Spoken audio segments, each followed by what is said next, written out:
welcome to Learn Pharma. Today our topic is descriptive studies. Basically medical studies दो types की होती हैं, descriptive and explanatory. Descriptive studies क्या होती हैं? इसके अंदर डेटा को रिकॉर्ड किया जाता है ऑब्जर्वेशन से, ऑब्जर्व किया जाता है, फिर उससे डेटा निकाला जाता है और फिर उसके ऊपर कंक्लूजन ड्रॉ किया जाता है कि अगर ये इवेंट हो रहा है तो वो उसकी वजह क्या हो सकती है. ये न्यू और अनयूजुअल इवेंट्स के लिए किया जाता है जो पहली दफ़ा हो रहे हैं या अनयूजुअल हैं जो पहले नहीं होते थे, उनके लिए किया जाता है कि ये हो रहा है तो ये किस वजह से हो सकता है.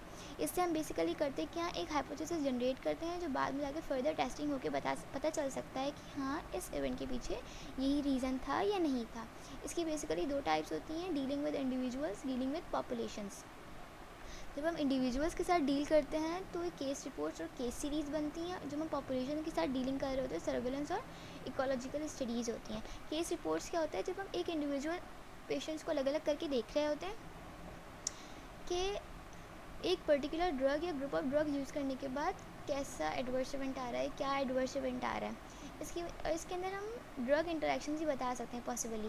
क्यों? क्योंकि हम ग्रुप ऑफ ड्रग्स यूज़ कर रहे हैं तो ऐसा तो नहीं कि हाँ ये दो ड्रग्स एक साथ यूज़ कर रहे थे तो इसकी वजह से ये एडवर्स इवेंट आ रहा है हमारे सामने. ये क्या करता है, एक हाइपोथेसिस दे सकता है बस, और फिर जिसको हम आगे फर्दर टेस्टिंग करते हैं.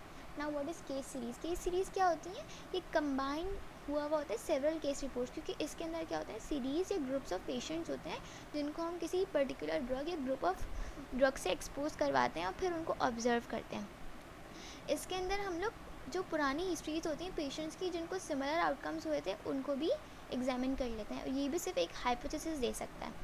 इसके अंदर क्या होता है और इसके अंदर हम क्या कर सकते हैं, जो न्यूली मार्केटेड ड्रग होती हैं जिनके बारे में इंफॉर्मेशन बहुत लिमिटेड अवेलेबल होती है, तो उनसे कौन कौन से एडवर्स इवेंट है, उनकी क्या इंसिडेंस रेट हो सकते हैं, हम उसको एस्टिमेट कर सकते हैं अपनी स्टडी को देखते हुए कि हमारी स्टडी में इतने पेशेंट्स में से इतने पेशेंट्स को ये एडवर्स इवेंट अगर शो हो रहा था, तो अगर हम इसको यूज़ करते हैं, मार्केट करते हैं, तो इस एडवर्स इवेंट के कितने चांसेस हो सकते हैं. It helps in monitoring possible occurrence of certain adverse events जो ड्रग यूज से एसोसिएटेड हो सकते हैं और नहीं भी हो सकते.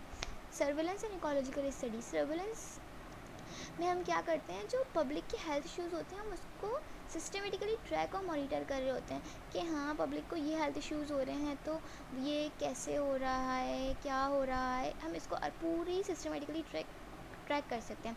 इकोलॉजिकल स्टडीज़ में हम क्या करते हैं, एसोसिएशन और कोरिलेशन देख रहे होते हैं कि अगर ये ड्रग यूज़ कर रहे हैं तो पॉपुलेशन में ये प्रॉब्लम आ रहा है. ये क्या होती हैं, इकोलॉजिकल स्टडीज़ होती हैं.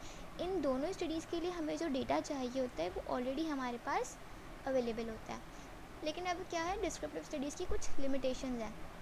ये हमें डेफिनेटिव एक्सप्लेनेशन नहीं देती, सिर्फ एक हाइपोथेसिस जनरेट कर रहा होता है कि ऐसा हो सकता है, लेकिन कुछ डेफिनेटिव एक्सप्लेनेशंस नहीं है.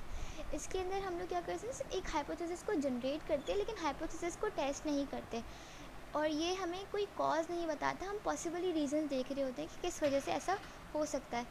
Supply evidence of superiority of drug और ओवर अनदर, ये भी ये नहीं करता है. हमें नहीं पता चल सकता कि कौन सी ड्रग सुपीरियरिटी.